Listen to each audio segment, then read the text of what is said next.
5, 6, 7, 8. Wow, honey, you're so good. Oh no, now I'd lost count. How long had she been standing there for? Oh, sorry. I didn't mean to startle you. Can you teach me some moves? I hesitated, but I didn't want to sound mean, so, sure, Carol, come in. I'll show you some of the basics. I did some simple moves for her to follow, but, oh man, she was awful. Seeing an out-of-shape, middle-aged woman attempting front lunges and high Vs isn't something you see every day. But I did appreciate that she was putting the effort into getting to know me. Oh, sorry. You must be wondering why I was calling my mom by her first name. Well, she's actually not my mom. She's my stepmom. You see, my mom passed away when I was 10.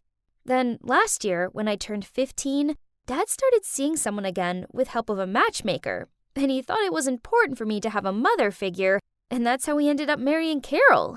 I enjoyed having bonding time with Carol, but it quickly became kinda uncomfortable. She watched me practice my cheerleading moves every night, started up conversations about the boys at my school, and she insisted on binge-watching TV series with me. Yeah, you all must know how awkward it is having an adult sitting next to you while there's some romantic kissing scene on the screen, right? Jesus, I needed my privacy. Then one time, I arrived home from school to find her in my room, going through my makeup.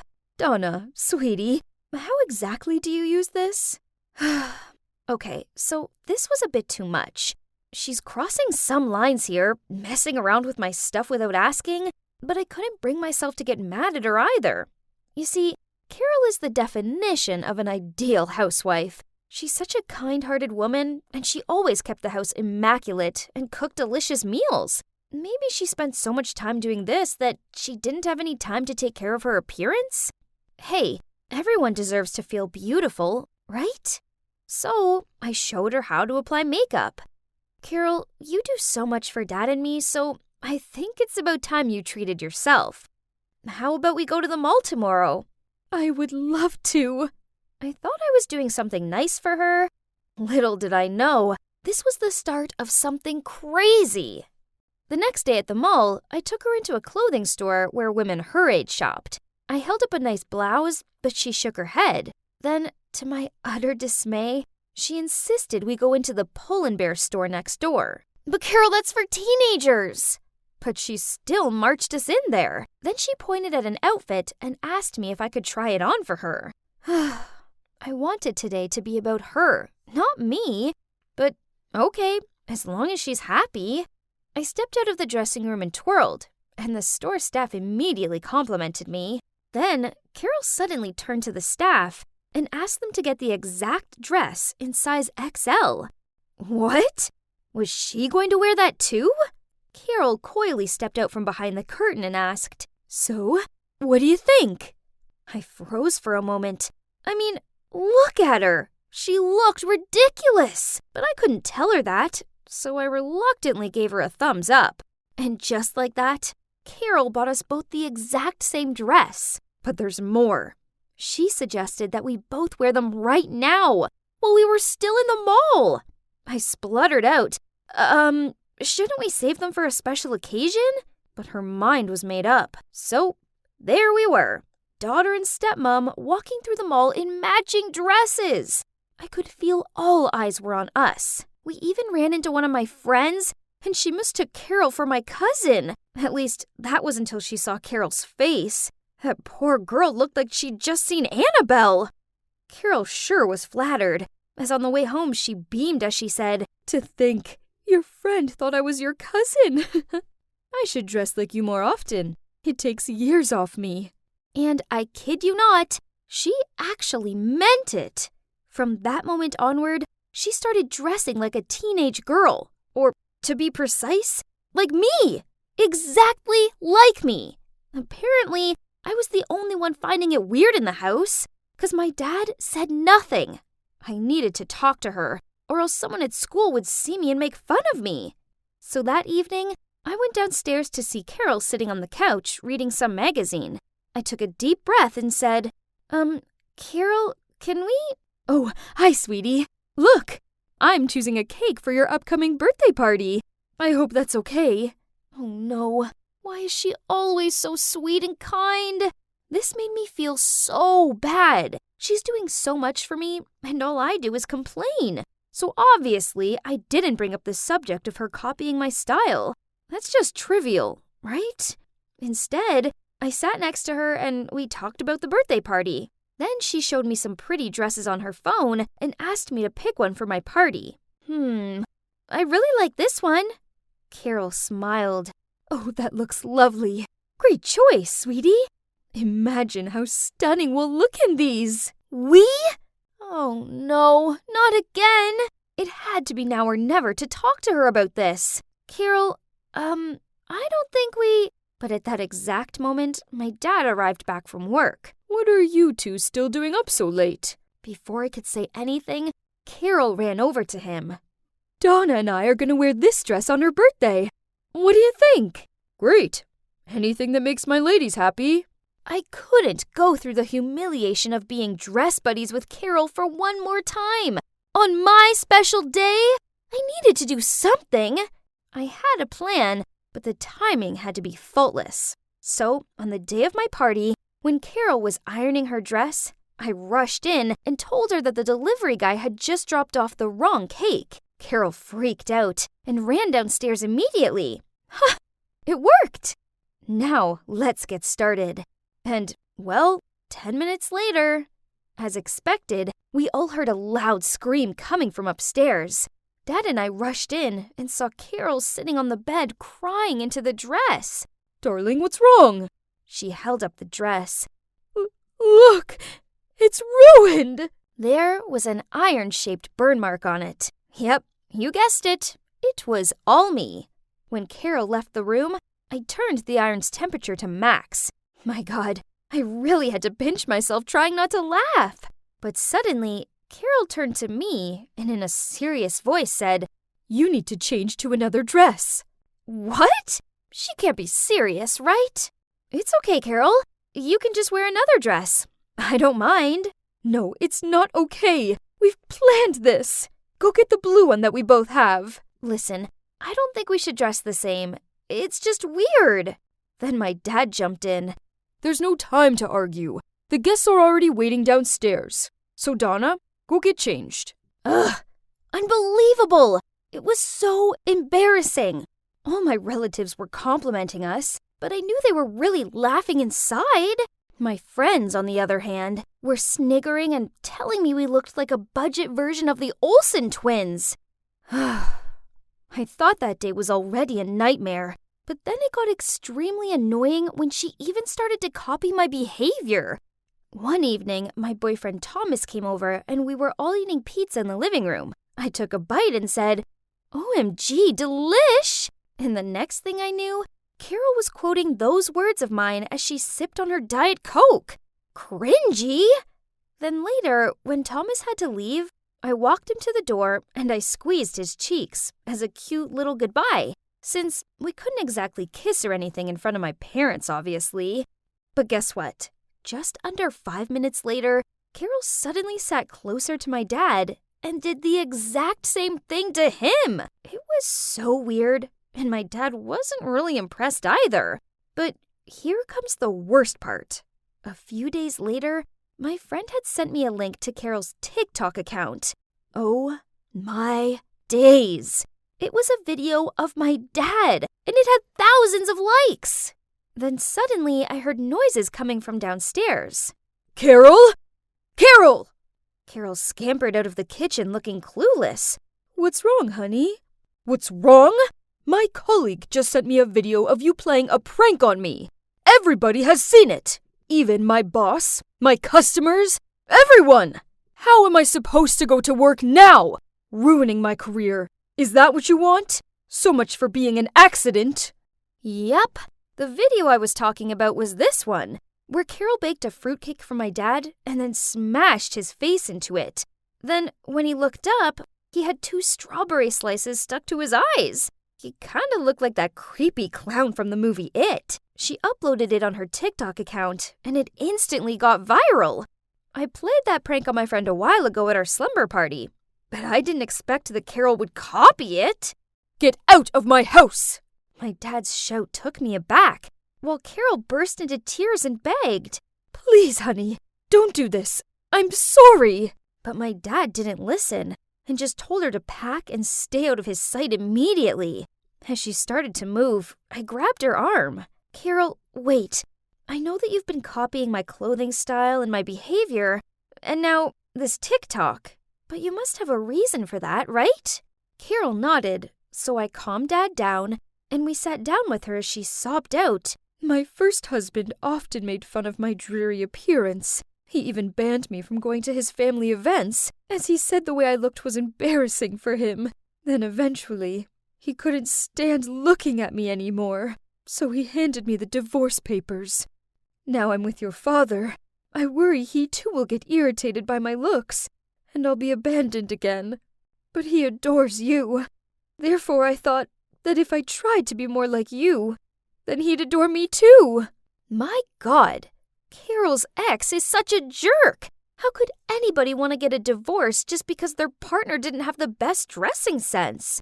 I hugged her tightly and said, "Nobody's going to abandon you. You're a part of this family. But how about we find you a new style of your own, instead of copying mine, okay?" Carol nodded at me with a light smile while still sniffling. My dad eventually calmed down, apologized for overreacting, and came over to join us in the hug. So after that, I started helping Carol with the house chores so she had more time to spend on herself. I showed her how to style her hair, helped her pick out some stylish clothes, and sent her the links to some videos on makeup tips. Now she has her own chic image going on. She kind of reminds me of Martha Stewart. I always thought my stepmom was bonkers, but turns out everyone's got their own story, right?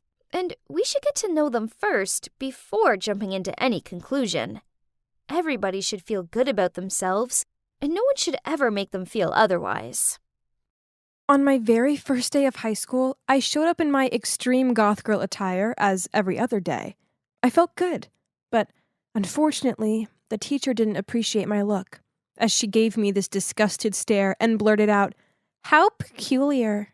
Excuse me? So how do you define normal? How come being your true self is abnormal, but it's totally fine to live a fake, boring life just to fit into this judgmental society? The whole class gasped and stared at me. As for the teacher, I'd rendered her speechless. I guess word got around, as at recess this red-haired goth boy smiled at me, then said, "Hey, it's Miranda, right? Do you want to join my group?" Well, no need to ask twice. This guy was cute. And everyone in this group was goth too. This was where I belonged. They share my views on how the media's unattainable standards of beauty are fake, and how pathetic everyone is for striving to look like mass-produced dolls. Ugh. I like them. Actually, I didn't have many friends. You see, as soon as I discovered my true identity at 13 and started dressing this way, my old friends ditched me. People are always so quick to judge and don't gel well with others that are different.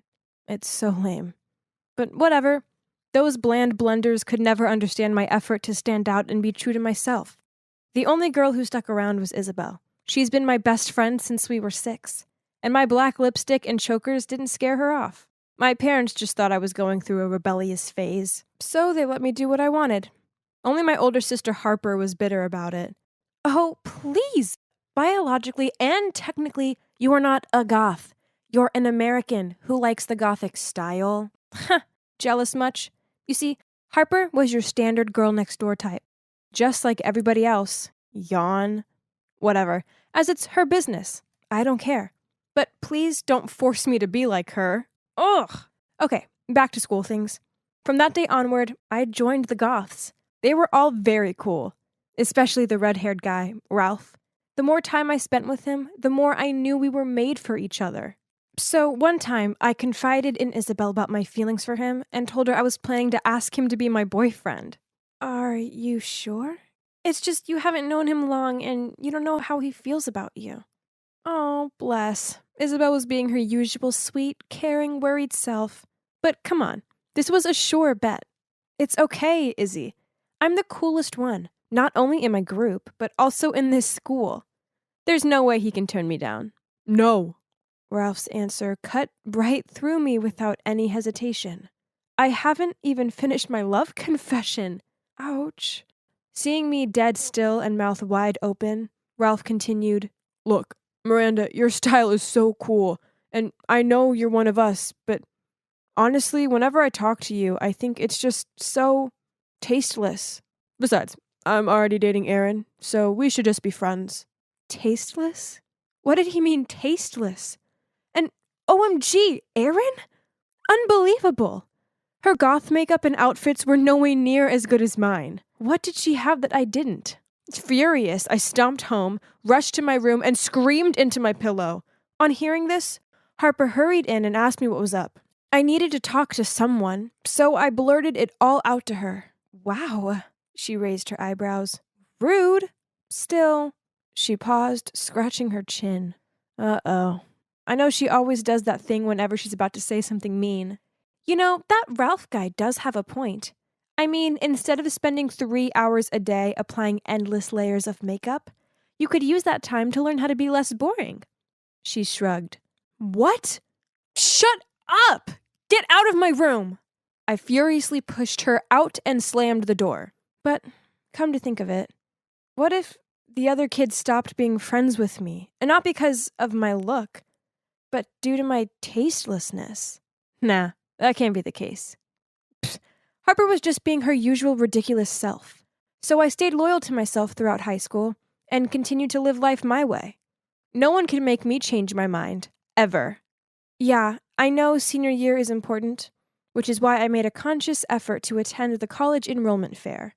After a while of wandering around, I found myself drawn to the social science section of one university.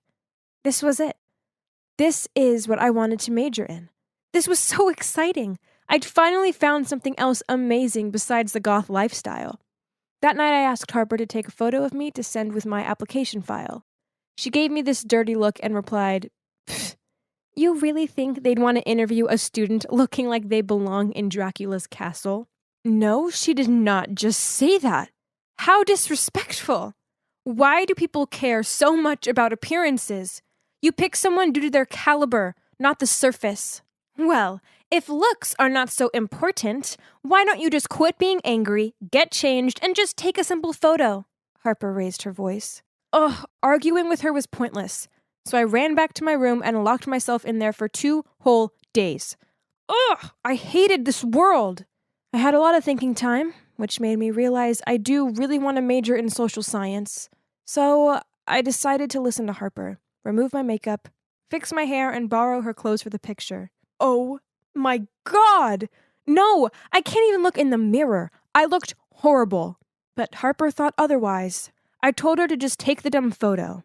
But she ran off and dragged along my parents, who cooed and clapped on seeing my new look.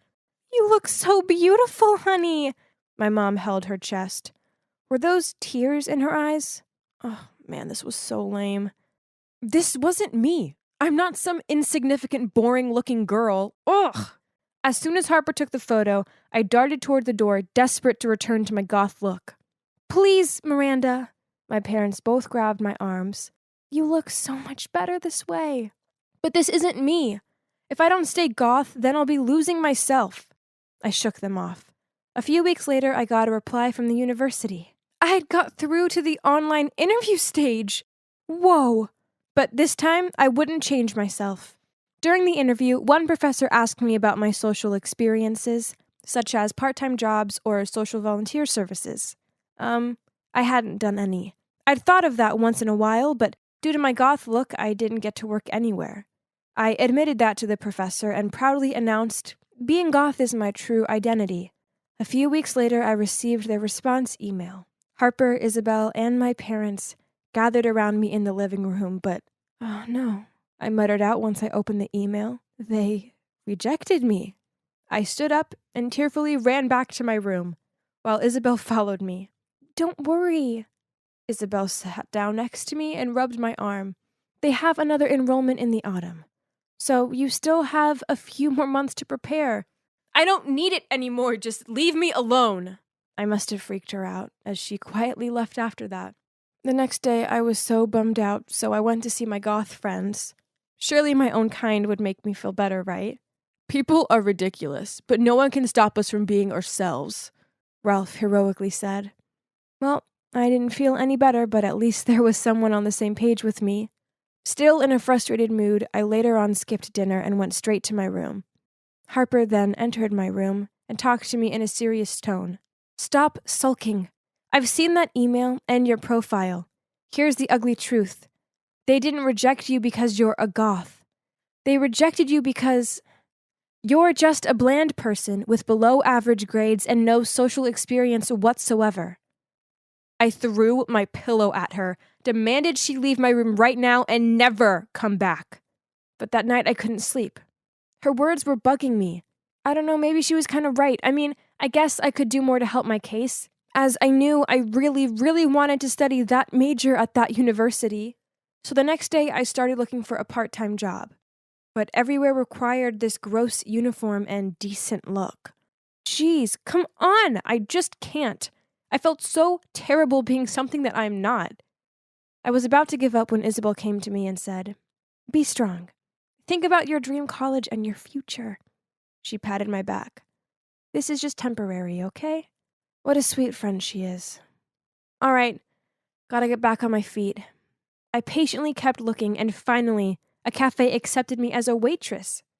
Of course, no goth look though. Ugh. One evening after work, I was about to go home when I ran into the goth group. "Hey guys!" I cheerfully greeted them. "What's the event tonight?" Noticing their confused look, I said, "It's me, Miranda." They burst out laughing. Seriously? Miranda, is it really you? Then some of them pulled out their phones and started taking pictures. My Instagram is gonna love this. While the others kept ridiculing me, this was heartbroken. I thought they were my people. Why didn't they give me even a second to explain? Now it turns out they were the most judgmental people ever. What a toxic group of friends. I wasn't going to waste my time hanging out with them anymore. Lesson learned. Over the next few months, I focused on working at the cafe, and I joined a group of active young people, handing out food for homeless people and helping nurses at old people homes. I'd experienced so many new things, and to be honest, I got used to this mediocre look. Actually, there's this one guy in my volunteer group. He's called Roger, and I may have a slight crush on him. At first, I didn't even notice him, because he looks normal. Basic haircut, t-shirts, jeans, and sneakers. Until one time, in the nursing home, I was struggling with this very bitter and difficult old lady who was accusing me of stealing her slippers. Then Roger, with his gentle nature and soothing voice, slid in and diffused the situation. On top of that, he was an amazing storyteller, as he always mesmerized everyone around, including me. Okay, so looking normal didn't mean someone was boring. Yeah, I know the saying, don't judge a book by its cover. Well, it turns out that saying is 100% true. In early October, Harper helped me apply again. And guess what? I successfully passed the online interview and received an offer email. My family was in seventh heaven. My parents couldn't stop the happy tears. While Harper just proudly smiled at me, and Isabel hugged me tightly. We even went on vacation to celebrate. It was terrific. Now, I still love my gothic look, but at the same time, I love my natural look too. I've realized that identifying yourself by how you look on the surface is nonsense, and so is judging people by the way they look. Having an interesting life and being beautiful is not just about obsessively focusing on how you appear. It comes from within. Wait, is that Roger over there? Oh no, he's coming this way. He's waving at me. Perhaps this is my chance. I was minding my own business when I noticed everyone was giving me weird looks. What's wrong? I turned the corner and saw Cynthia and her followers blocking my locker. Oh, great. There she is, the girl that's into old men. Aw, is it because you don't have an actual dad, so you found yourself a sugar daddy instead? OMG, what is she talking about? Everyone was gawping at me, and her friends burst out laughing. Panicked, I turned around and ran to the restroom. Those girls are so vile. How can they have taken such a simple situation and manipulated it? I locked myself in the cubicle and didn't dare come out. A knock at the door caused me to flinch, but then I heard a familiar voice. Nicole? It's me, Olivia. Are you okay? I opened the door and saw my friend standing there, looking at me with concern. She hugged me, then led me out into the hallway where Miss Barnes was waiting for me. The rumors had reached her, and she wanted to talk to me about it. Sweetie, I want to help you, but you need to tell me everything. I had nothing to hide, so straight away, I told her everything about Sean, who's my karate teacher. We became friends since we shared the love for guitars, killer karate moves, and old-school punk rock bands. When I finished, she said, "To be honest, I find it a bit peculiar that a man his age is choosing to spend so much time with a young girl. I think it's best I have a little chat with this Sean. So please, can you give him a call and invite him over?" Sean came straight over, and as he chatted to Mrs. Barnes in her office, I nervously waited outside with Olivia. I'm just a girl without a dad. Sean is kind, and he treats me like his own daughter. What Cynthia said is cruel and untrue. Don't worry. No one believes Cynthia. They all know what she's like. A few moments later, Sean stepped out of the office. He scratched his head as he told me to say goodbye to Miss Barnes and Olivia, as he was driving me home. In the car, I asked, "What did you say to Miss Barnes that made her agree to let me go with you?" I said that the child would be around your age. Huh? What did he mean by that? Then he continued, "Nicole, I have a long-lost child. I've been desperate to see them and be in their life, but it didn't work out like that.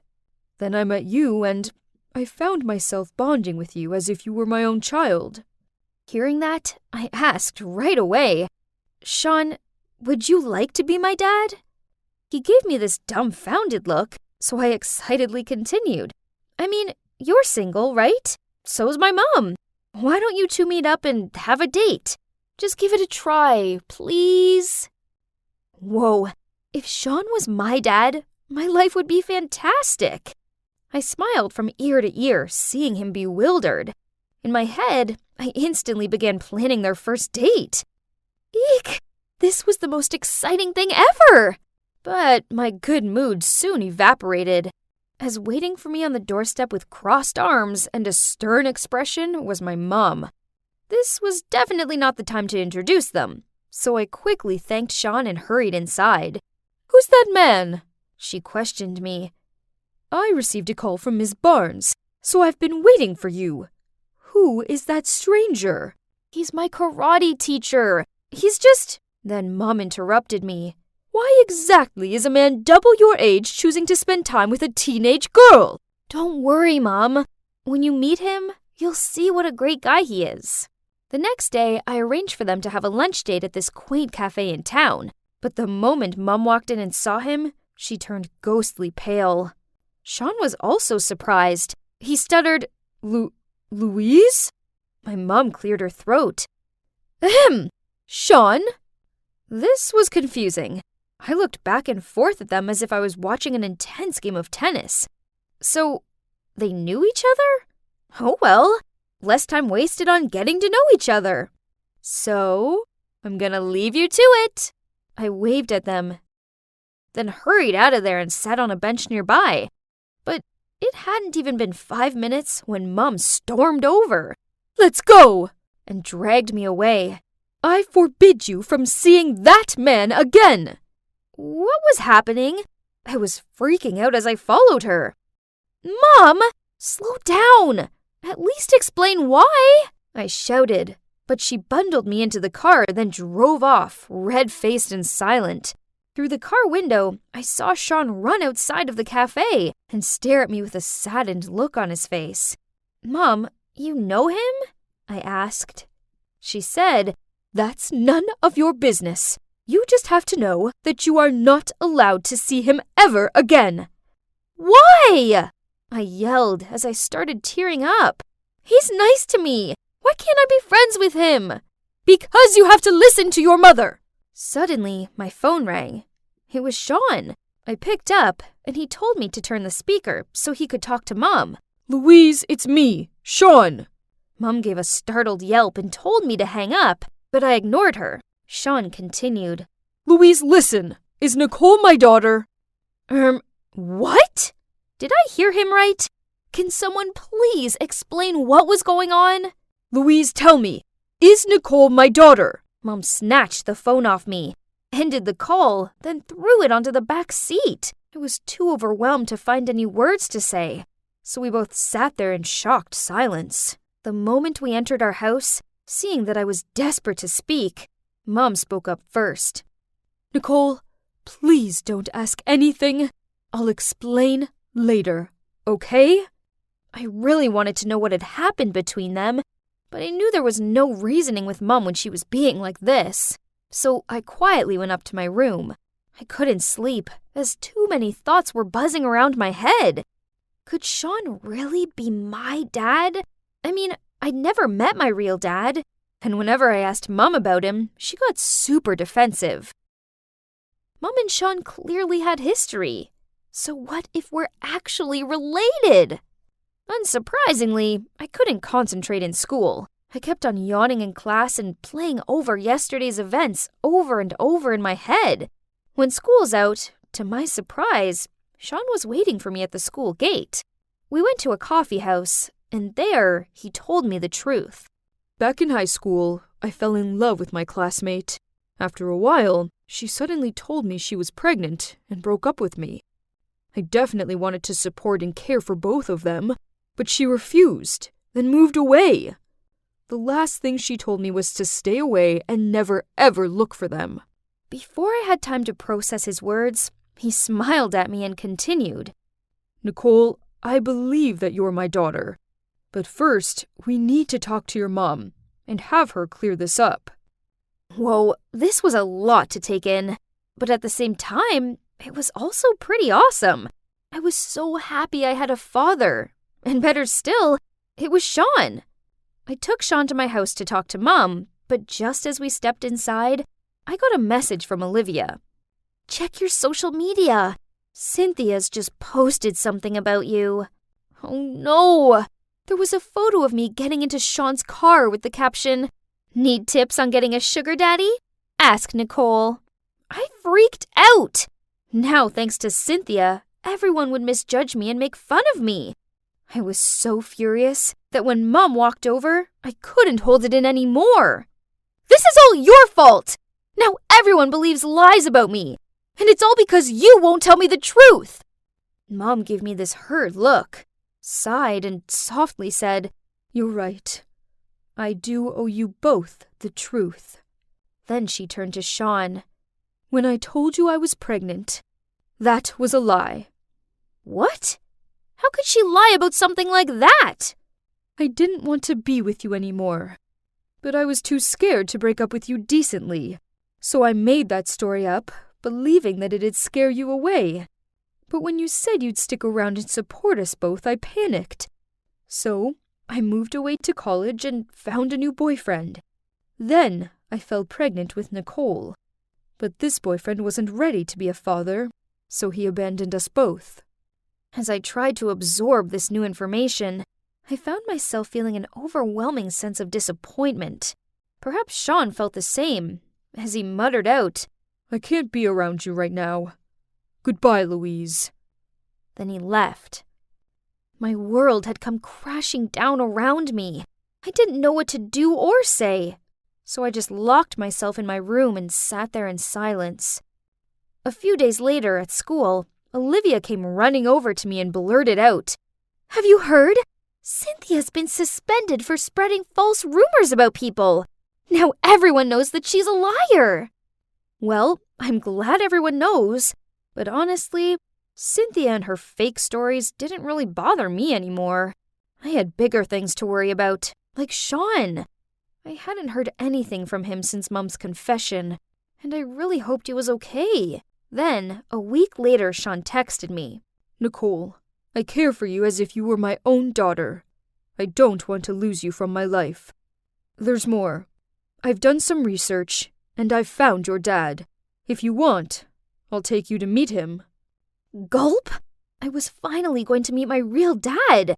On the way there, Sean lightened me up chatting about guitars and tuning on Joy Division. It was so good to have him back in my life. I guess it's normal for kids who don't know a parent to imagine what they'd be like, right? Well, when I came face to face with my real dad, the reality didn't match my expectations.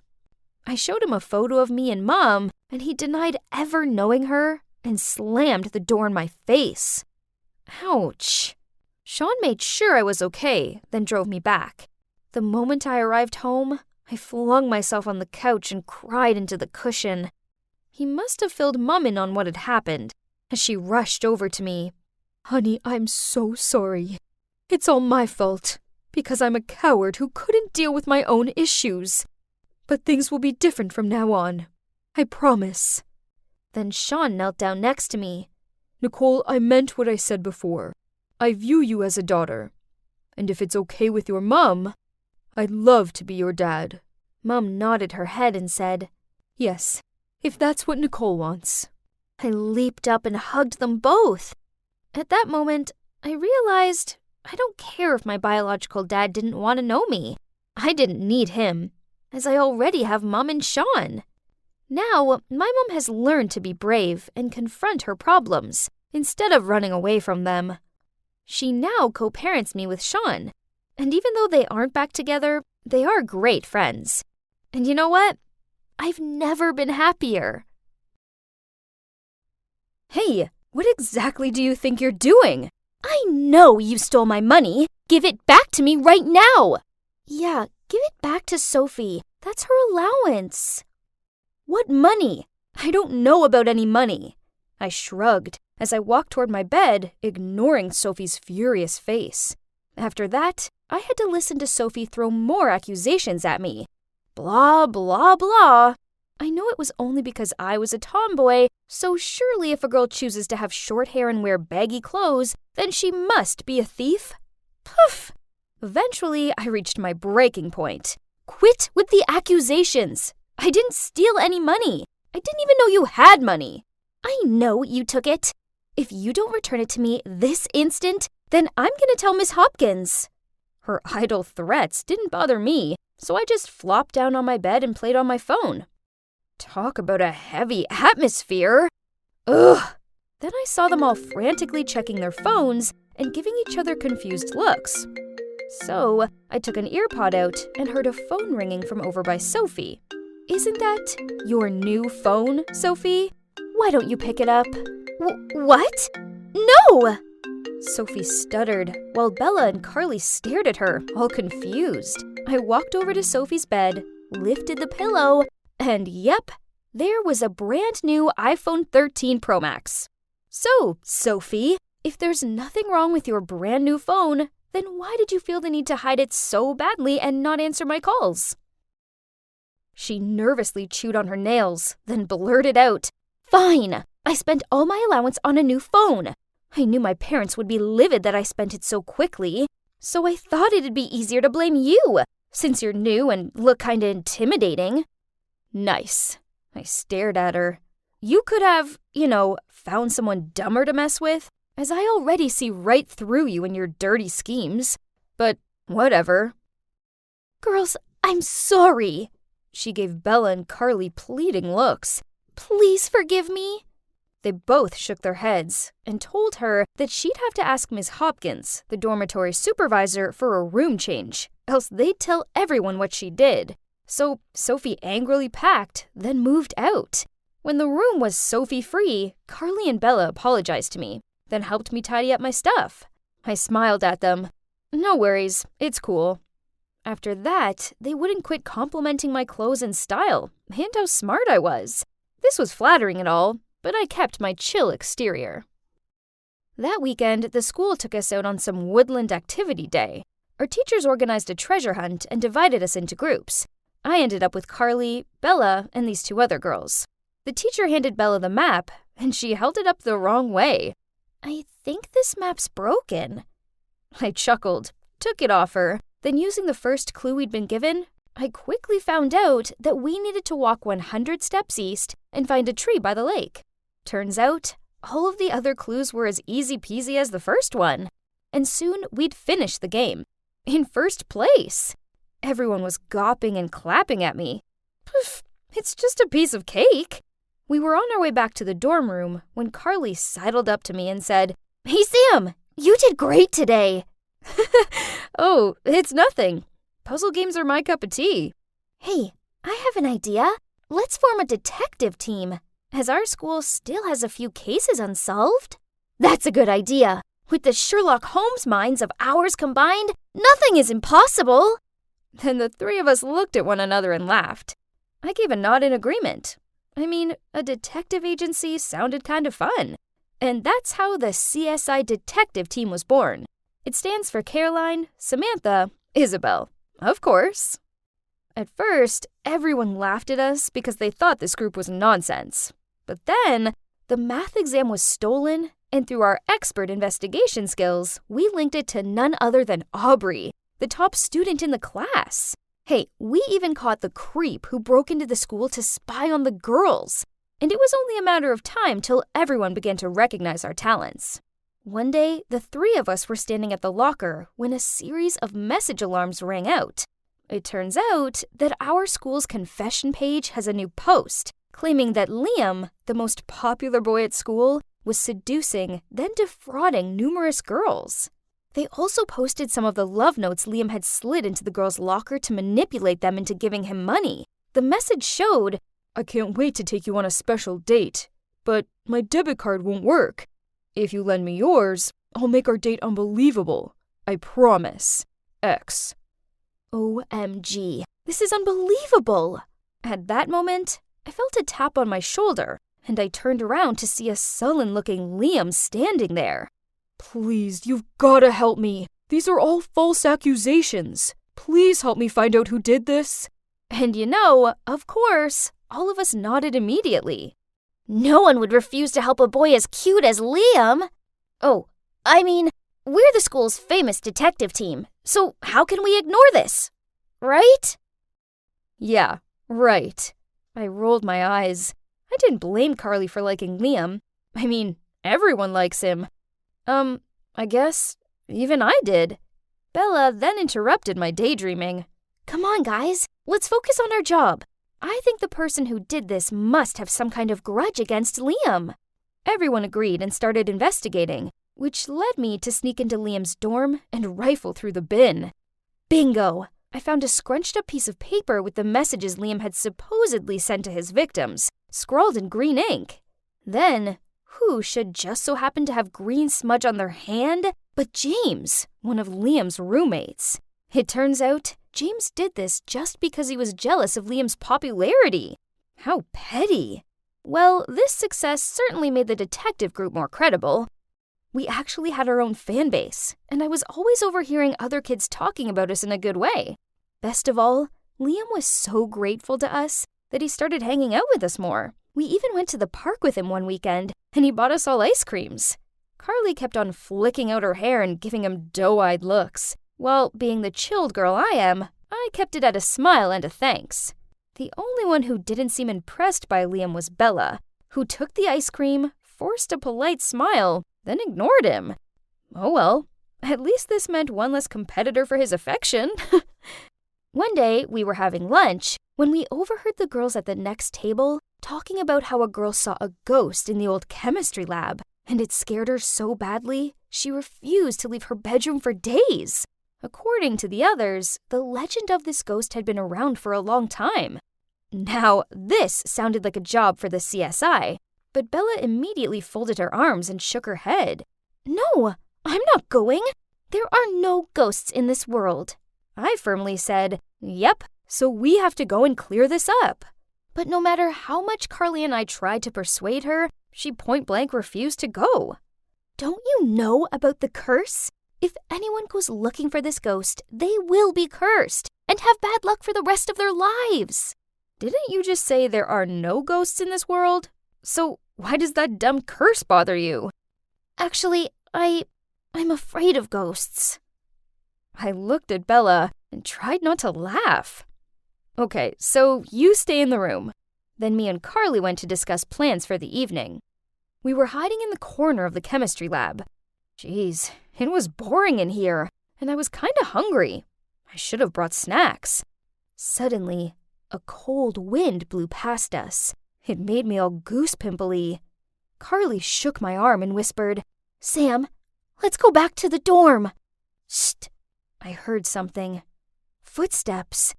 Then I felt a touch on my shoulder. I looked at Carly. Then we both screamed and bolted for the door. Thud! We hit something and fell to the floor. I scrambled to get up and saw Carly with her eyes closed and praying. Please, Ghost, please forgive us." What are you doing here this late? I looked up. It turned out to be a frowning Miss Hopkins. Yep, we both ended up getting a week's worth of detention for sneaking around at this hour. Ugh. After Miss Hopkins gave us another lecture and escorted us back to our dorm, Bella looked at us from her bed and said, "I told you that you'd both end up cursed, didn't I?" I snorted. I mean, a curse was nonsense, right? But then weird things started happening to me and Carly. My history assignment disappeared 10 minutes before the deadline. Carly went to put her sports kit on and found it covered in mud stains. And our personal items kept on disappearing, then reappearing in weird places. Worse still, the rumor of the detective team being cursed spread very quickly. Enough was enough. I needed to investigate this so-called curse and get to the bottom of it. I told Bella and Carly what I planned to do, but they didn't seem convinced. No, what if something bad happens? I'm never going back there. Sam, you shouldn't go there either. Okay, chill. I won't do it. It's just an idea. Calm down. That's what I told them. But the thing is, I don't give up easily, and I needed to figure out what was going on. So that night, I snuck out of the room and went to the lab alone. The hallway leading to the lab was so dark and quiet that I could hear my own breathing. Then suddenly, I saw a dark figure standing in front of the lab door. I tiptoed over. Then I heard a voice. "Did anyone see you?" So ghosts can talk now? But wait, why is this voice so familiar? I shone my phone flashlight at it. Bella? And Liam? Bella startled. "Listen to me first. It's not what you're thinking." Oh my God, had my friend been betraying me all this time? I immediately turned away and stormed off. Bella tried catching up with me to explain, but I didn't want to hear it. It was her all along. She'd played those sneaky tricks on Carly and me so we thought we were cursed and wouldn't go back to her and Liam's secret rendezvous place. Back in the room, I told Carly what had happened, and we decided to ignore Bella. That's what she deserved. One day, we were eating lunch when Bella came over.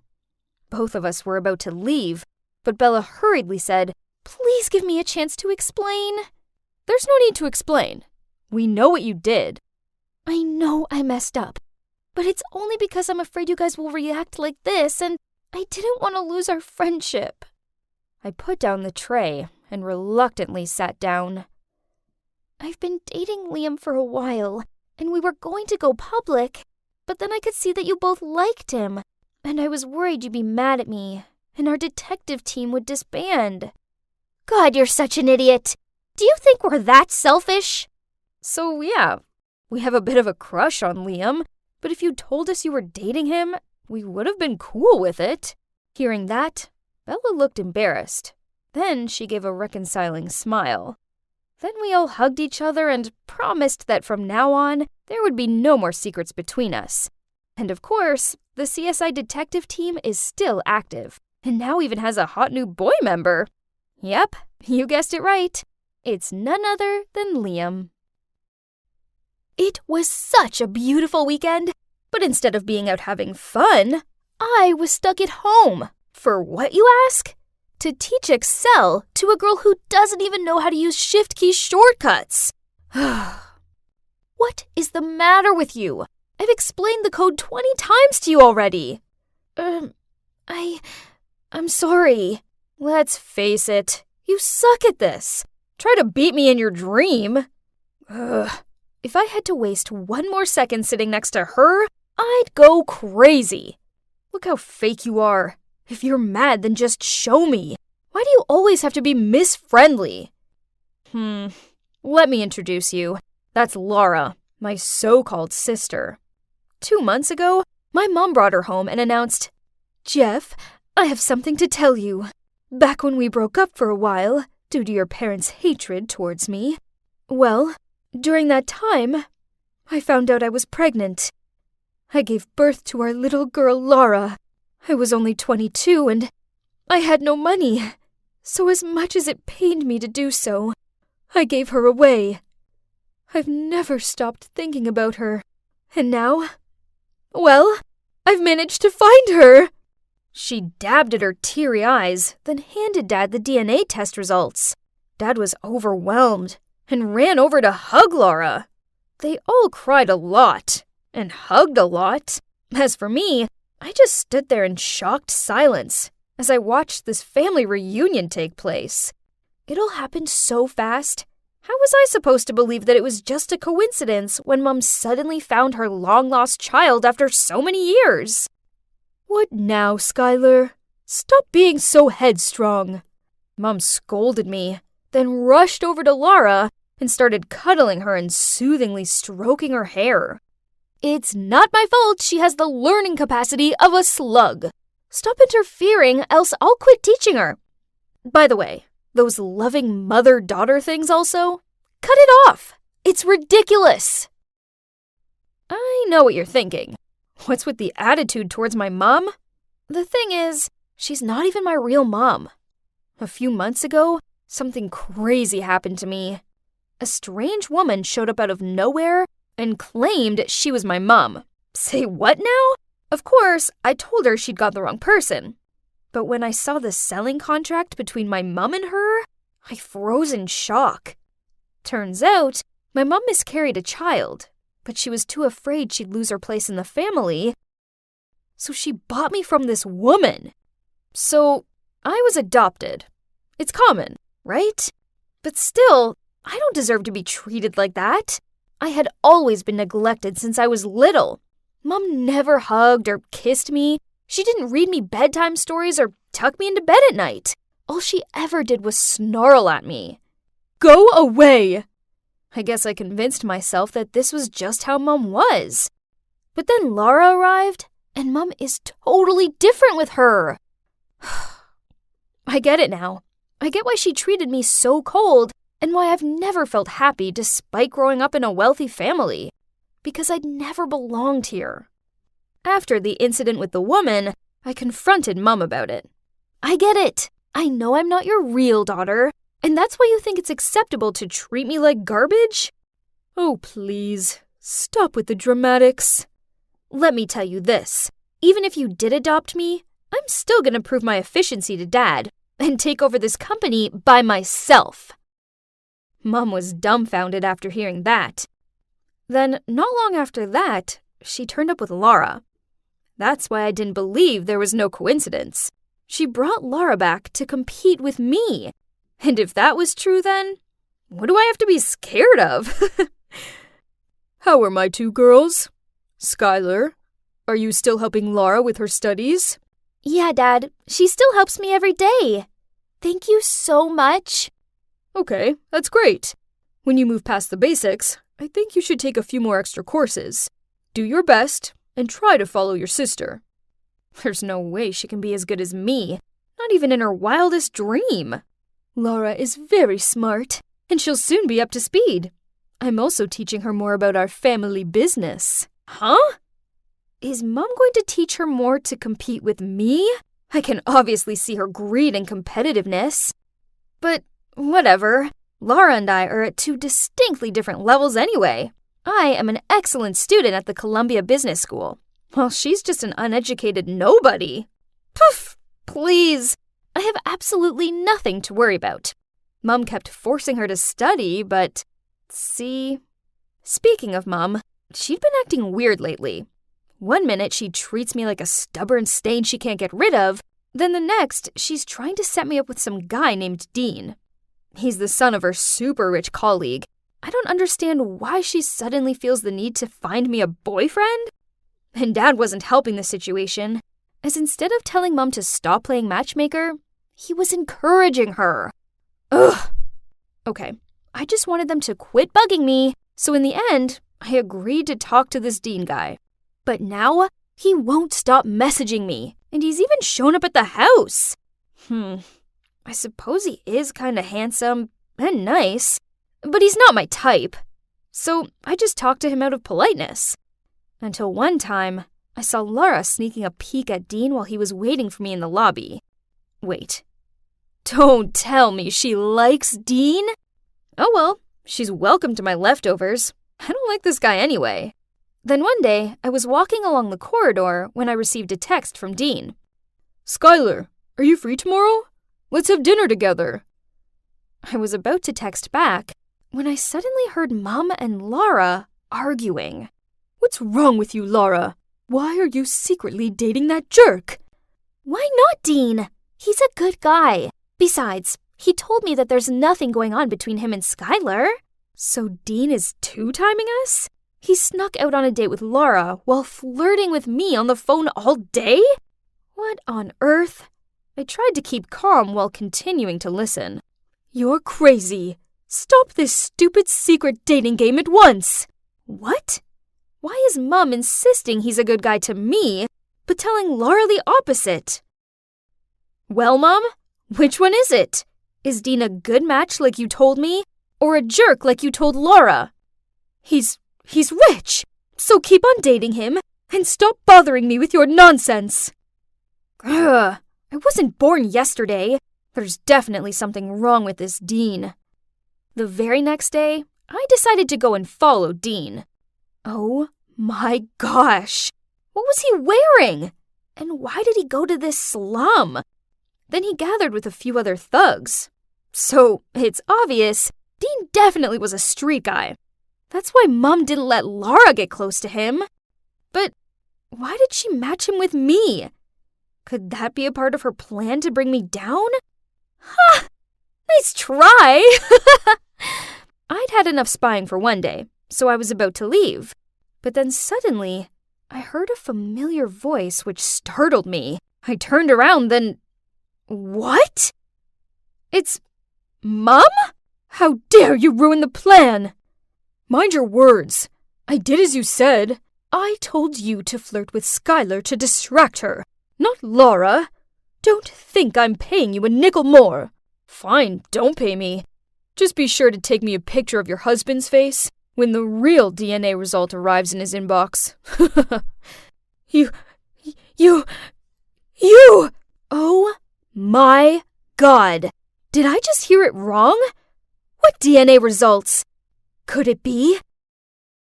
I immediately went home and rushed into my dad's office to look for the DNA certificate that my mom gave him that day.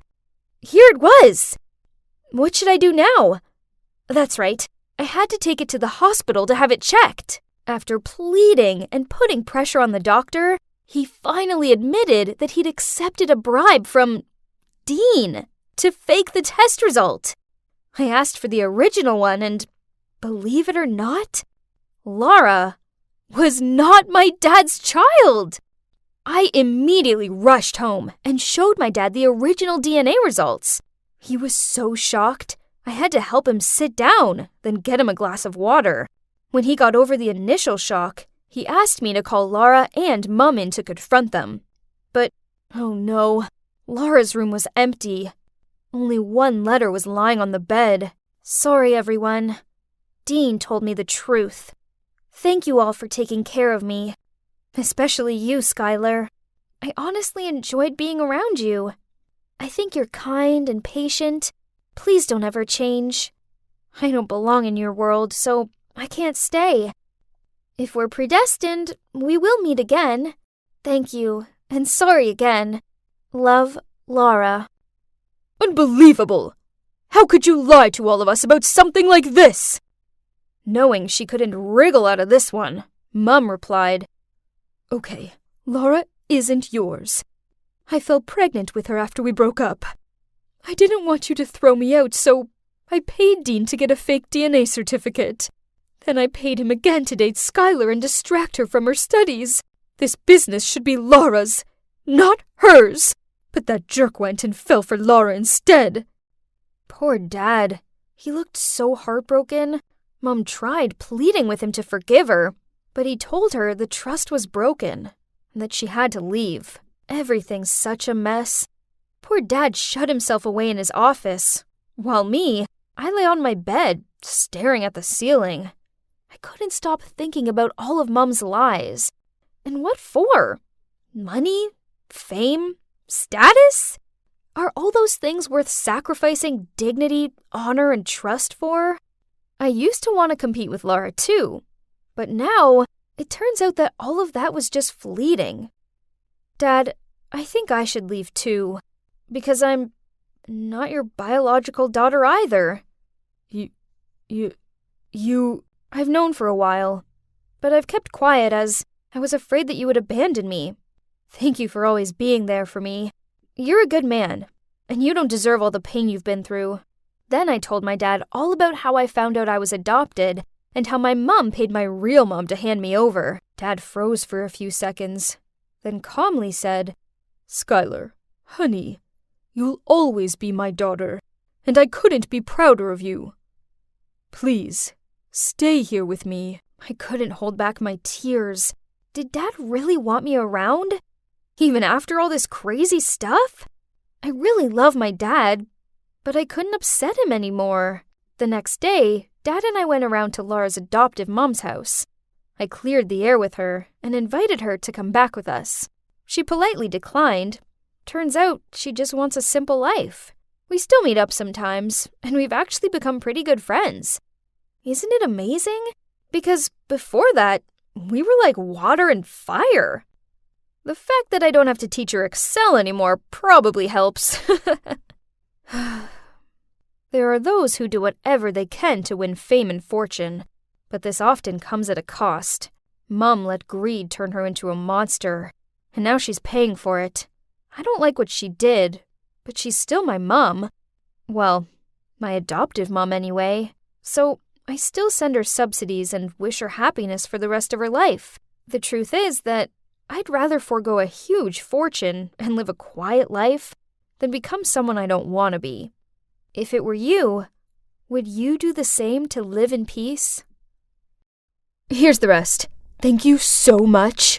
No problem. Congrats to you both. You're probably thinking, why is that girl so happy about giving me money? Well, it's my consulting fee for helping to win over her crush.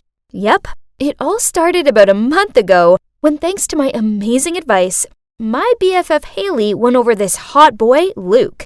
And the best part is, it only took one picture.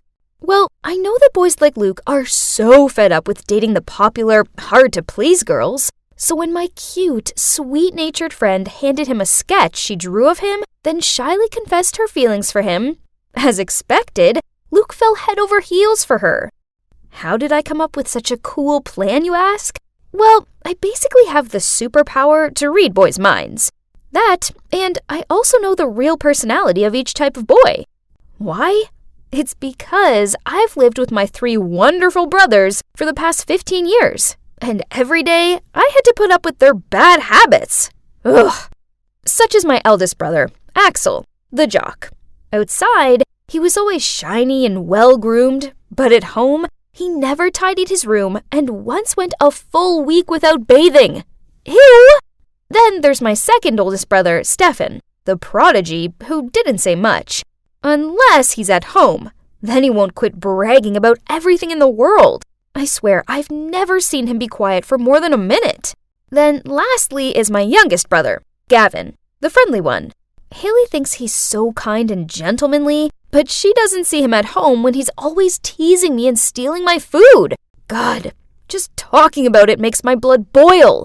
So tell me, ain't I qualified to open a relationship counseling service with such broad knowledge of guys yet?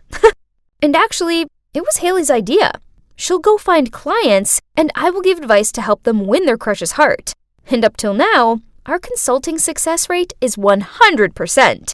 So it's not surprising that our name quickly spread throughout the school. One day, I was eating lunch when Haley ran up to me and excitedly said, "We have a big client." "Who is it?" Turns out it was Claire, a popular mean girl at school. I immediately shook my head. "I'm not going to do it. You know I don't like Claire at all." "Come on, she's paying double than usual." "Nope, I don't want to help her." "But Madeline, please, I already took her money." "What? Was she being serious?" Then, meeting my glare, Haley hurriedly continued. "You see, Claire is already super popular. So, with your brilliant mind full of tips and tricks, she'll get the guy, and you'll get the validation." I suppose this would be good for the consultancy. Besides, Haley had a point. Regardless of the type of boy, I always knew what was needed to attract him. Okay, so who's our target? Ryan. What? Ryan, as in the nerd? Claire likes him? In response, Haley just smiled, nodded, and then bit into her lunch. Well, I didn't expect that.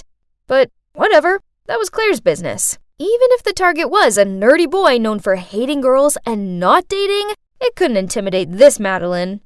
So, I embarked on the tactic mission for Claire. Now, let's see. A nerd would definitely fall for a girl with the same interests as him, right?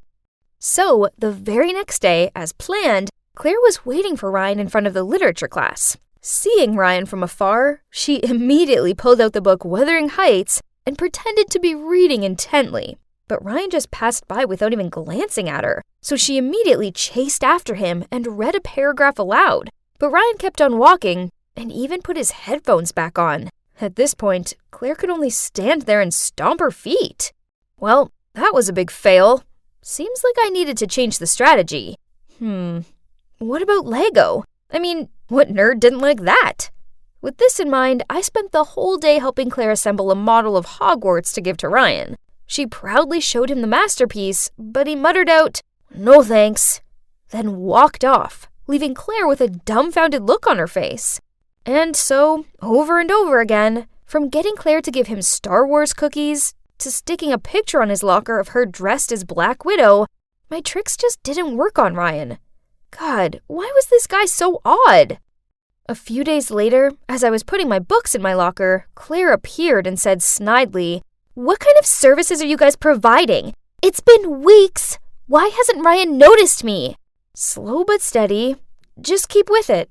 Trust me. Poof, trust you? I'll only give you another week. If you don't get the job done by then, I'll make sure everyone knows how much your advice sucks. Then she left. Ugh, what an obnoxious snob. But what else can I do? I must finish the job, else my consultancy services would be over. Besides, this Madeline couldn't fail like that. And that's when I had an idea. As you can see, Ryan is engrossed in writing an essay on his laptop. And there's me, Claire, and Haley sitting on the table nearby, pretending to read books, when in actual fact, we were watching Ryan's moves. Suddenly, Ryan let out a yelp, which made the whole library jump and gained him a dirty glare from the librarian. Then Claire sashayed over to him and said in a sweet voice, "Hey Ryan, is everything okay?" "No, my laptop's glitched out. My important essay is on there and I haven't saved it. This can't be happening." He jabbed at the keys. "I'll take a look. I'm pretty good with computers." She leaned over the laptop. Suddenly, Ryan's laptop made a noise and came back on, and the essay was perfectly fine. Wow, who would have thought that a hot girl like Claire would be such an IT expert, right? Ryan profusely thanked Claire and even invited her to lunch. Aha! Success, finally! But hey, don't tell me you also believe that Claire knows that much about computers. Of course not. It's all thanks to my brother Stefan. He showed me how to quickly install software to make it look like it was broken. So I used it on Ryan's laptop when he went to grab a book. My bro also showed me the secret code to get it working again in a flash, and I passed this on to Claire. Finally, the most difficult mission I've ever faced was over, and Claire and Ryan were officially dating. I wanted to celebrate, so I planned a movie trip with Haley.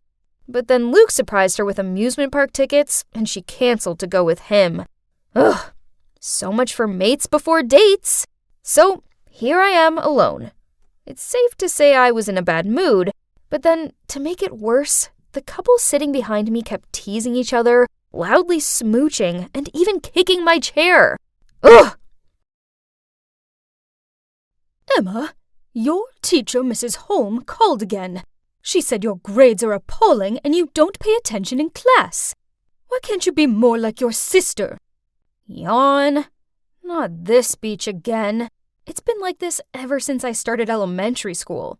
In my mom's eyes, only my sister, Evelyn, inherited our dad's intelligence, while I'm just the senseless member of the family. Ugh, as if. She's only good with useless books. Bet she doesn't know anything practical, like how Dad's Ethernet company works and such. But whatever, I don't care. I'm full, I announced as I got up and went to my little headquarters, the garage. I was busy working on my own personal project, so I didn't have time to give a hoot about who my mom's favorite child is. Oh, you must be wondering what I'm working on. Well, this device broadcasts Wi-Fi. Sounds familiar, right? But my device is able to broadcast across the entire city. Not only that, the connection is stronger and much more stable than the Wi-Fi people use at home. And it's more convenient without all the cables and stuff. This is without a doubt my proudest work ever. And what a coincidence that a few days earlier at school, Mrs. Holm announced that for the first time, the school was organizing an invention contest. Normally, I give school activities a miss, but this time was different. This contest could be fun, right? There was no time to waste, so I put all my spare time, day and night, into making my invention contest ready. And you won't believe what happened. I won first prize. And that's not all. One of the judges, Mr. Johnson, was so interested in my invention that he offered to invest in it. At first, I was kind of scared and hesitated to agree because, I was still in high school. But this was an opportunity of a lifetime, so how could I deny it, right? So after that, Mr. Johnson sorted out a manufacturing company and office space for me downtown. This is cool, but I prefer to work in my garage. It's just more convenient that way, with me still being at school and all. I upgraded my device and launched it to the public. And you know what? It was a huge success. Pretty much everybody in the city got rid of their old, laggy Wi-Fi devices and accessed mine. Then one day, I got a call from the local news channel asking to interview me and my family at home. Oh my god, yes! Oh, there's just one snag. I hadn't told my family about it yet because, I don't know. Maybe I just know there's no way they'd believe me? Like the time I got an A in my physics exam, and my mom instantly asked if I cheated. But, well, whatever. This is much bigger than that. So I quickly ran downstairs to the living room and excitedly told my family that the invention benefiting the town was mine. But Mum and Evelyn burst out laughing. So you're telling me that this Wi-Fi, which is broadcasting across the entire city, is your invention? Yeah, Mum, it's mine. Then Mum and Evelyn laughed even louder. Honey, it's bad enough you're failing at school. Please don't start lying. Ugh, forget about it. Why did I even try? Then, the morning after, when the doorbell rang, my mom opened it and saw a reporter and a cameraman. She couldn't believe her eyes. Mum and Evelyn exchanged panicked looks, then rushed upstairs to prepare. It was so hilarious. The hysterics continued as they interviewed my parents. I watched my nervous, sweaty dad stand there like an awkward statue, while Mom began bragging about me like, as soon as Emma was born, I knew she was a genius like her dad. I always encourage her to pursue her dreams. Jeez, and the Oscar goes to my mom. I didn't know she could act that well. To be honest, since I could remember, Mom never said anything nice about me. Ever. But now that she knew I was the mastermind behind the town's Wi-Fi, she would probably treat me differently, right? Wrong. Then one night I came downstairs for a glass of milk and overheard Mom and Dad talking in the living room. Emma is such a selfish child. How badly will this affect your business? The truth is, the company's going through tough times. But don't worry, we're trying everything we can. Huh? Did I do something? And what's wrong with Dad's company? I tried to eavesdrop more, but suddenly I heard my dad standing up from the couch, so I quickly ran upstairs to my room. The next day, Dad forgot to take his lunch with him to work, so Mom asked me to take it over. But when I got to his company floor, it was deserted. Huh? Where was everybody? Did everybody get a day off or something? But that couldn't be it, right? That evening, over dinner, I asked Dad. I went to your office at midday, but not a single person was there. What's going on? Mom suddenly put her cutlery down and gave Dad a shocked look. Is what Emma just said true? Dad lowered his head and sighed out. Yes, it's true. I temporarily shut the company last week. I didn't want you all to worry, so I didn't tell you. I'm sorry. What? How could you? You said you would fix it! That's when it hit me. But I deeply prayed it wasn't the truth. So I asked him, is it because of my device? Dad didn't answer me. He just glared sadly down at his dinner. But I knew what his silence meant. I was right. Suddenly, Evelyn stood up and screamed in my face. It's all your fault! You invented that stupid device, and now Dad's business is at stake! That's so typical of you. You never think before you act. Then she stomped off upstairs. I just sat there speechless. I just wanted my family to be proud of me, but instead, it seemed like they despised me more than ever. Then Dad turned to me and softly said, Emma, this isn't your fault. I was kind of waiting for my mom to say something. Anything at all. But she didn't. She just cleaned up the table. I felt really bad about what happened to Dad. But hey, now I had to work even harder so I could provide for my family, right? After that, Mom completely ghosted me. As for my sister, whenever our paths crossed, she gave me a dagger look and muttered out mean comments like, let's see how long it takes for your precious business to fail. I tried to ignore her, but then she took it too far. One Sunday, I was in my garage working away when suddenly I heard loud noises coming from outside. I opened the garage door to see a crowd of people holding signs saying, we lost our jobs because of you, and no job, no future. My God, they were protesters. I think they were from my dad's office. Wait a minute. I spotted a familiar face. Evelyn? She was holding a big sign saying, my dad lost his job because of you. Eventually, Dad came out and dispersed the crowd. Then he called an emergency family meeting. How could you do that to me? The correct question would be, how could you do that to Dad? Thanks to you, dozens of people have lost their jobs. You're making people's lives miserable. Enough, both of you. Evelyn, what you did was wrong. Families are supposed to support each other. But Dad, Didn't you just hear what I said? Evelyn gave me a dirty look. Then she ran off to her room. I looked at Mom, who was leaning against the wall with her arms folded. Did she agree with what Evelyn did? Or was she on my side? My God, please say something. But to my surprise, after that, my mother started talking to me again, and she was actually being nice. She even started cleaning my room and workspace. Whoa, this was new. Had she finally accepted me? Then one day, I received tons of emails complaining about my Wi-Fi. It took me all day, but I finally found the cause of the problem. My laptop. Somebody had tampered with it. It didn't take a genius to figure out who it was. Evelyn, duh. But I needed proof, so I set up a trap. The next evening, when everybody was having dinner, I ran downstairs, quickly grabbed a piece of bread and said, I need to go run some errands. Oh, and can you please stay out of the garage, as I'm uploading some important files? Mom and Dad nodded and smiled at me. Evelyn, on the other hand, just rolled her eyes and continued eating. Well, at least I knew my plan was in motion. I walked outside and hid behind the bushes. So, what's my plan, you ask? Well, I set up my laptop so that when anyone opened it, it would automatically send a notification to my phone and turn on the camera so I could see who it was. I waited for an hour, but still nothing. Then suddenly, my phone beeped. Somebody was opening my laptop.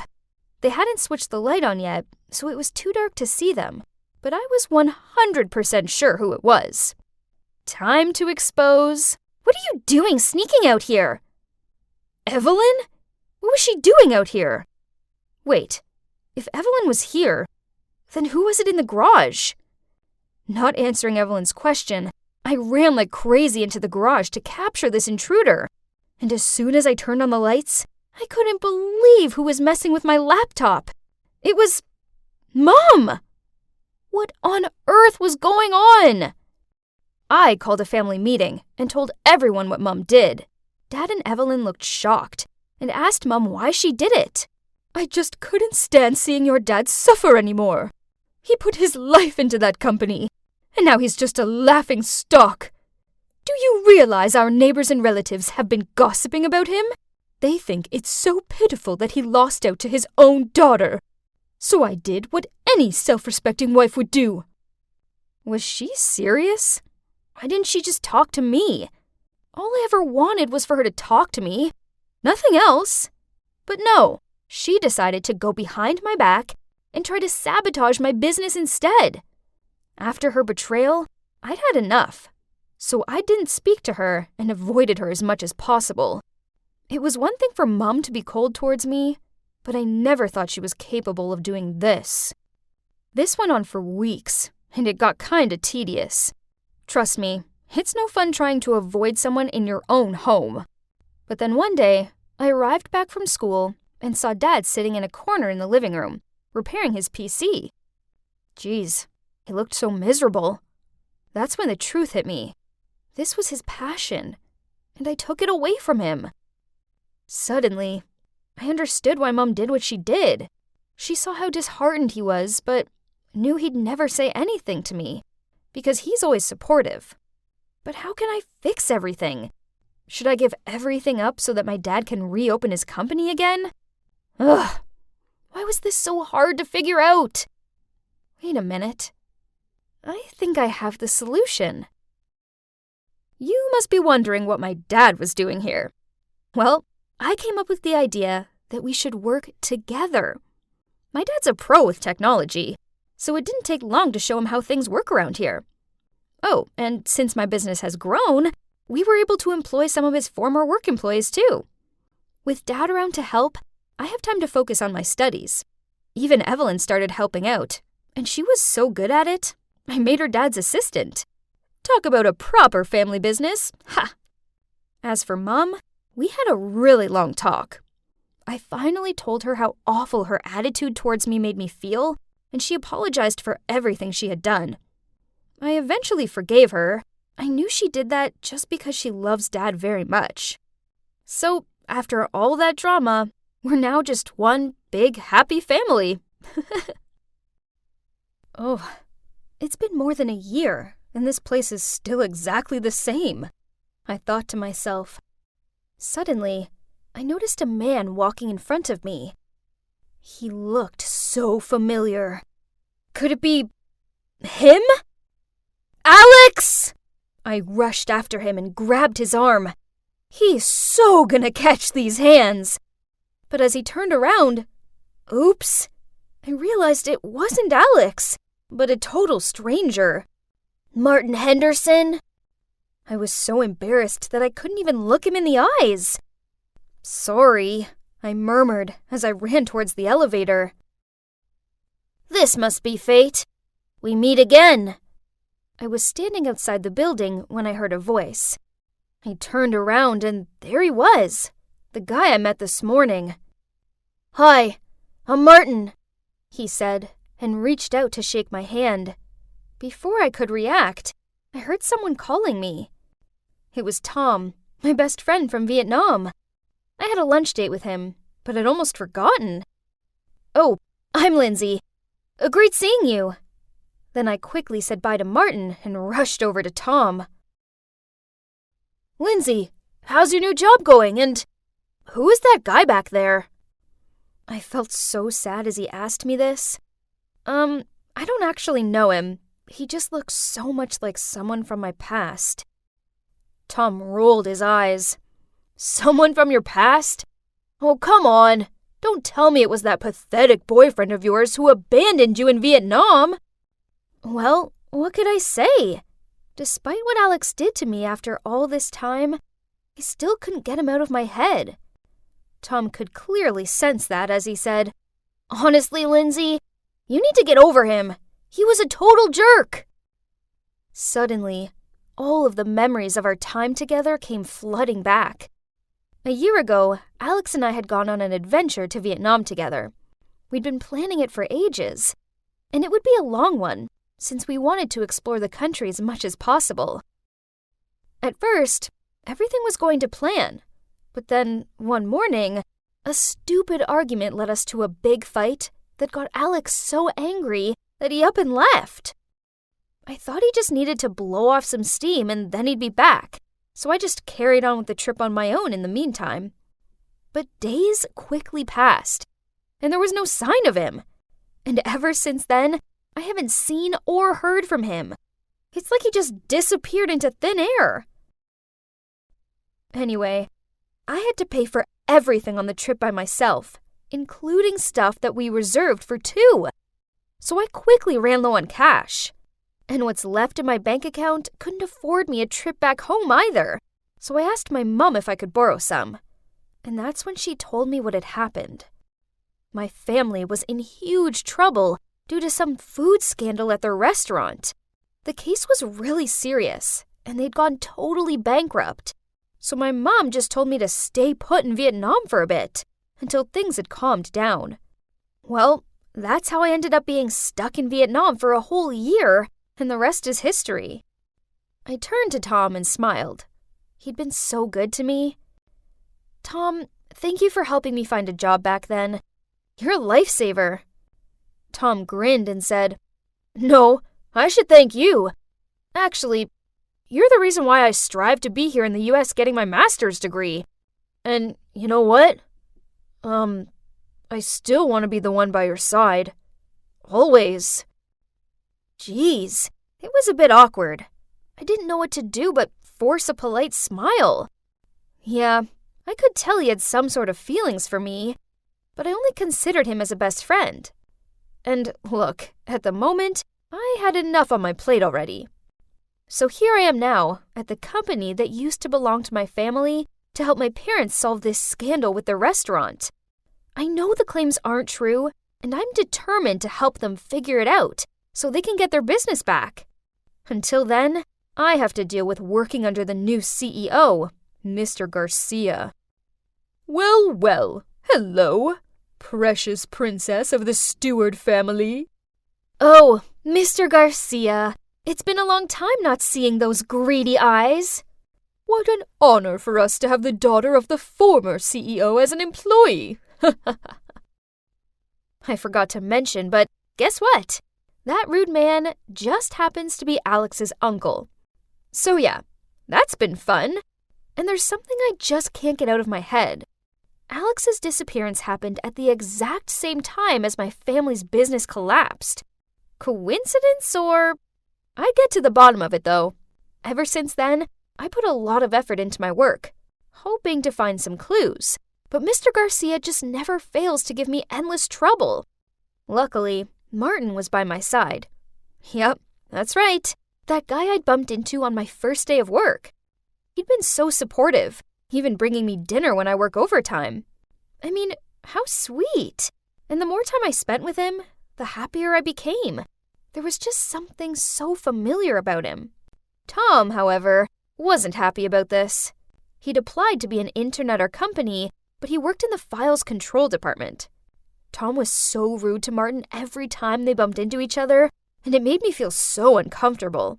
One time, Martin had offered me a lift home, and Tom forced me to go with him instead, saying it would be safer. He was being so immature. But I didn't have time to focus on that, because there were bigger things at stake. One day, I found out there was a clue that could lead me to the truth. A top-secret document that was kept in the file's control department.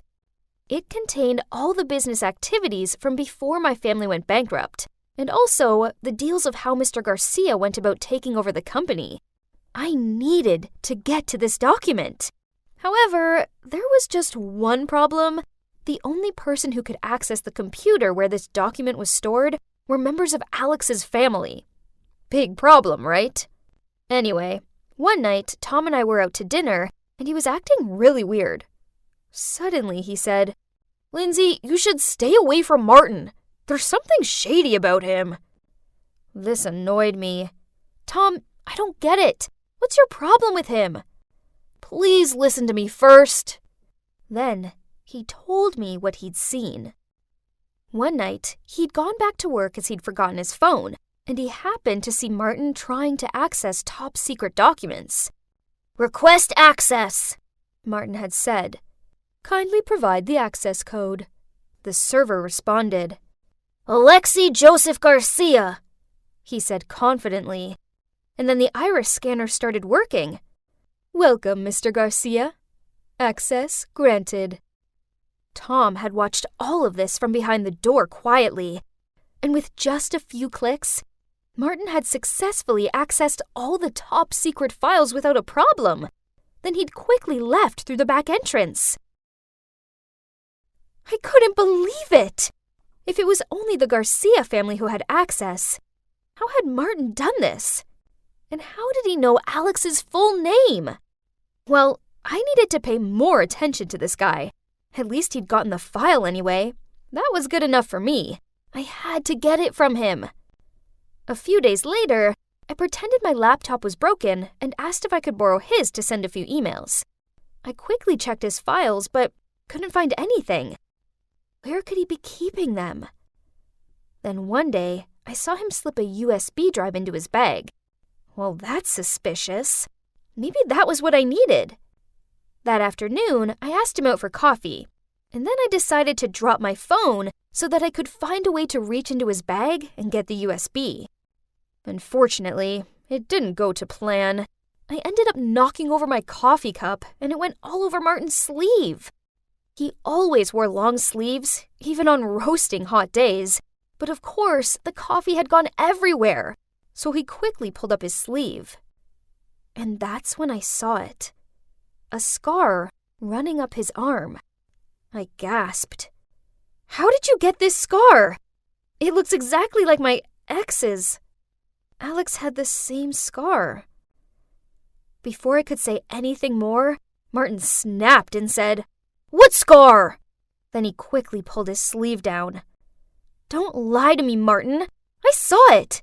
And I know there's something sketchy about you. Why did you access the server room at 10 p.m.? And how did you know Alex's full name?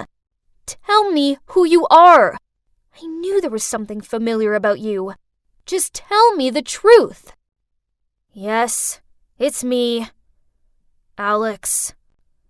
He spoke hesitantly, then asked me to calm down, but I couldn't stand it. My heart stopped for a few beats. "How could you do this?" I screamed. "Did you and your uncle plan this all along?" "Lindsay, let me explain. I got plastic surgery, but it's not what you think. I'm on your side. I want to overthrow my uncle and get the company back for your family. Please believe me." Then Martin, or should I say Alex, told me the whole story. It turns out Mr. Garcia planned the whole thing to sabotage my family's business, and he took advantage of Alex to help do this. He, Mr. Garcia, even made up a story that there had been a feud between our two families, and that my dad had tried to bankrupt Alex's family, which pushed his parents to the brink of desperation. Of course, this made Alex angry, as he was protective of his family, and it nurtured in him a strong craving for revenge. But after helping his uncle take over my family's business, he discovered not only that Mr. Garcia wasn't his uncle, but that he, Alex, was also an orphan. Apparently, Mr. Garcia didn't have any biological relation to Alex, nor did he know anything about Alex's late parents. That spiteful man just manipulated people in any way to his advantage.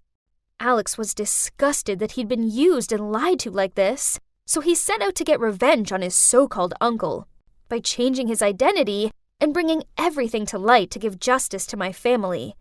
He then showed me everything he got from the secret files. All the dirty tricks Mr. Garcia had used to sabotage and take over the company. He'd even been leading the company down a dark path through lots of illegal antics. But then Alex told me that before becoming Martin, he'd bought a number of shares, and now he would transfer them to me so I could take back my family's company. I couldn't believe it. I immediately showed all the evidence to the board of directors, and right away, everything was resolved. Finally, Mr. Garcia was not only kicked out of the company, but he was also sent to prison for his unethical business practices. And it was all thanks to Alex. The person I'd held a grudge against the most had been the one to help me get back all that was lost. As for Alex and I, well, it's clear we still have feelings for each other, but after everything we've been through, I think it's best if we give it some time before we jump back into a relationship. Plus, Tom admitted he likes me, which of course was obvious, but I don't want to upset him. Only time will tell if Alex and I are meant to be.